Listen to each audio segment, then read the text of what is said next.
आज हम बात करेंगे एग्जाम्पल नंबर 5 की। एग्जाम्पल नंबर 5 की बात करने जा रहे हैं, ठीक है ना। यहाँ पर calculate the pH of buffer solution.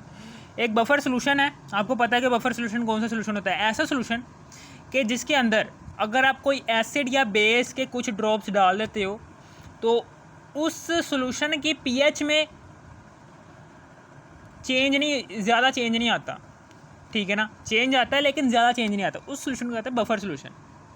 Calculate the pH of buffer solution in which 0.11 molar CH3COONA, यानी कि सोडियम एसीटेट का 0.11 मोलर आपने सॉल्यूशन लिया हुआ है और उसके अंदर आपने एसिटिक एसिड के 0.09 मोलर ऐड करवा दिया। एसिटिक एसिड 0.09 मोलर इस सोडियम एसीटेट के अंदर आपने ऐड करवा दिया और फिर उसके बाद सॉल्यूशंस आर प्रेजेंट, सॉल्यूशंस हैं are present Ka for acid is 1.85 multiply के बाद -5 प्रेजेंट।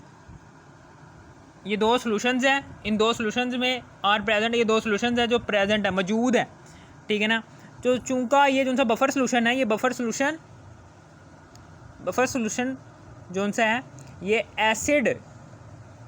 एसिड के ड्रॉप डालेंगे ना, एसिटिक एसिड के 0.09 मोलर ऐड करवाया है सोडियम एसीटेट के 0.11 मोलर सॉल्यूशन के अंदर, इतना ऐड करवाया एसिटिक एसिड, ठीक है ना।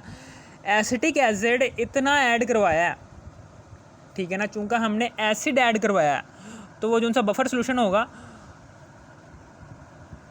ठीक है ना, उसको हम कहेंगे ये इस बफर सॉल्यूशन का नाम होगा एसिडिक बफर सॉल्यूशन। इस सॉल्यूशन को क्या कहेंगे कि जिसके अंदर हमने एसिड ऐड करवाया, एसिडिक बफर सॉल्यूशन। और उस एसिडिक बफर सॉल्यूशन का कांस्टेंट की वैल्यू क्या होगी, उसके साथ छोटा सा ए लगा दो। इसका मतलब क्या है, constant of acidic buffer solution. इसका मतलब क्या है, कांस्टेंट है ये किसका, एसिडिक बफर सॉल्यूशन का, जिसकी वैल्यू कितनी है 1.85 मल्टीप्लाई 10⁻⁻5 इतनी है, ठीक है ना। समझ आ गई आपको। ये है यहाँ पर, अब हम सारी की सारी यहाँ पर लिख देंगे, ठीक है ना। यहाँ पर अब हम यहाँ पर गिवन डेटा में हम लिखने जा रहे हैं कि calculate the pH of buffer solution. Buffer solution की पीएच हमने कैलकुलेट करनी है इन विच जिसके अंदर 0.11 मोलर क्या है, सोडियम एसीटेट, यानी कि सोडियम एसीटेट की मोलर कंसंट्रेशन है उस सॉल्यूशन के अंदर। सोडियम एसीटेट की मोलर कंसंट्रेशन है 0.11 मोलर, 0.11 मोलर। और फिर उसके बाद सोडियम एसीटेट की मोलर कंसंट्रेशन इतनी है और इसी सोडियम एसीटेट के अंदर हमने ऐड करवा दिया है एसिटिक एसिड। कितना ऐड करवाया एसिटिक एसिड हमने ऐड करवाया है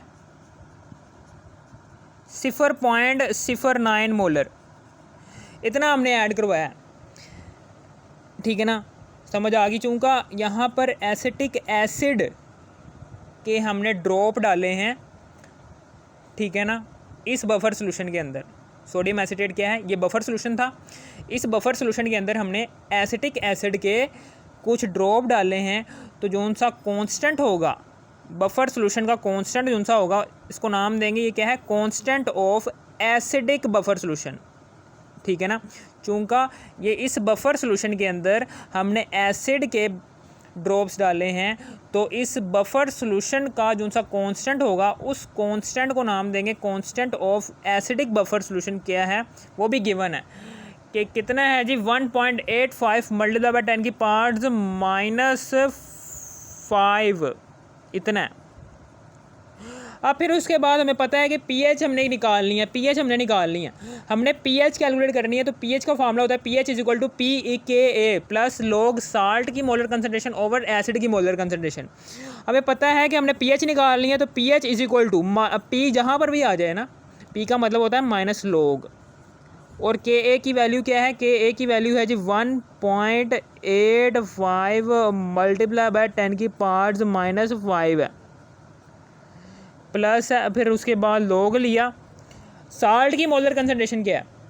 साल्ट की मोलर कंसनट्रेशन ये है, ये जो सा साल्ट है ना, ये इसकी CH3COO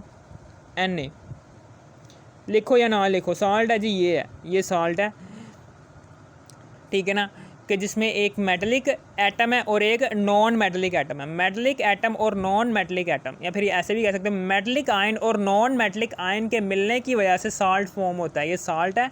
इस साल्ट की मोलर कंसनट्रेशन कितनी है जी? 0.11 मोलर। फिर उसके बाद आगे है जी इसकी एसिड। एसिड क्या है? हमने एसिड की मोलर कंसनट्रेशन कितनी है? 0.09 मोलर है। अब फिर उसके बाद आगे की तरफ जाते जा रहा हूँ मैं। अब इस इक्वेशन को मैं हल करना है, ठीक है ना, ये जो सी इक्वेशन है ना, इस इक्वेशन को हमने हल करके जवाब निकालना है। क्या आता है? माइनस लॉग है, ठीक है ना, 1.85 मल्टीप्लाई बाई 10 की पावर्स -5 है, ठीक है ना। और फिर उसके बाद यहाँ पर अब हम क्या करेंगे? यहाँ पर अब हम लॉग को अंदर मल्टीप्लाई कर देंगे। माइनस है, ये लॉग को हमने अंदर मल्टीप्लाई कर दिया, लॉग है 1.85 है, इसमें प्लस कर देंगे। तो पता है जब लॉग ब्रैकेट के अंदर मल्टीप्लाई होता है ना, तो ये मल्टीप्लाई को प्लस में तब्दील कर देता है। लॉग 1.15 मल्टीप्लाई हो गया प्लस में तब्दील, और लॉग 10 की पावर क्या आ जाएगी? -5 आ जाएगी। फिर उसके बाद अब हम क्या करेंगे? माइनस यहाँ पर आ गया लॉग 1.85 है, और यहाँ पर ये जो सा -5 है ये पावर में आ रहा है, इसको हम नीचे ले आएंगे। -5 ऊपर पावर में है, ये लॉग से पहले आ जाएगा। ये लो जी आ गया लॉग 10। और हमें ये भी पता है कि यहाँ पर लॉग, ठीक है ना, यहाँ पर लॉग है लॉग 1.85। यहाँ पर क्या है? यहाँ पर लॉग है जी 1.85 है, लॉग है जी 1.85 है, ठीक है ना। कितना है हमारे पास?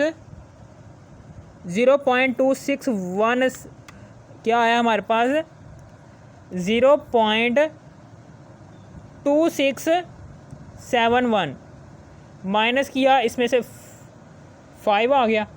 लॉग 10 लोगे ना, तो लॉग को जब हम 10 से मल्टीप्लाई करोगे तो 1 आएगा, जब 1 को 5 से मल्टीप्लाई करो 5 आ जाएगा, ठीक है ना। अब फिर उसके बाद आगे इस आंसर में से माइनस कर दो 5 को, हमारे पास ये आंसर आ जाएगा -4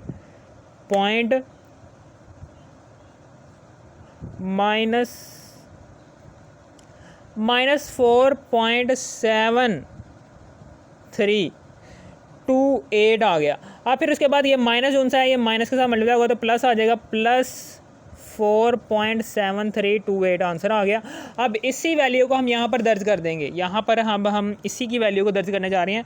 4.7328 है, और फिर इसमें प्लस कर देंगे, लॉग है 0.11 में से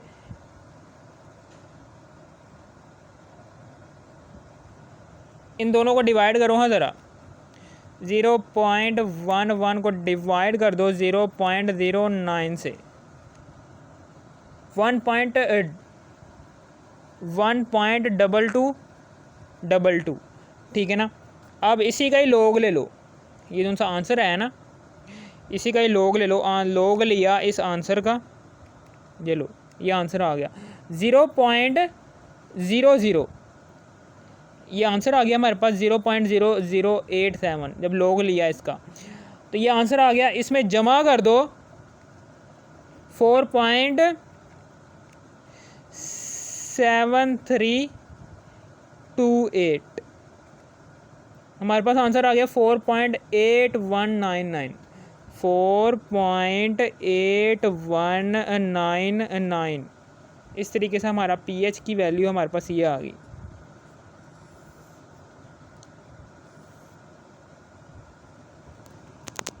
अगर आपको इस वीडियो की ज़रा सी भी थोड़ी सी भी समझ आ गई हो, इस वीडियो को कर दो लाइक और सब्सक्राइब और शेयर भी कर देना। थैंक्स फॉर वॉचिंग मी, ठीक है।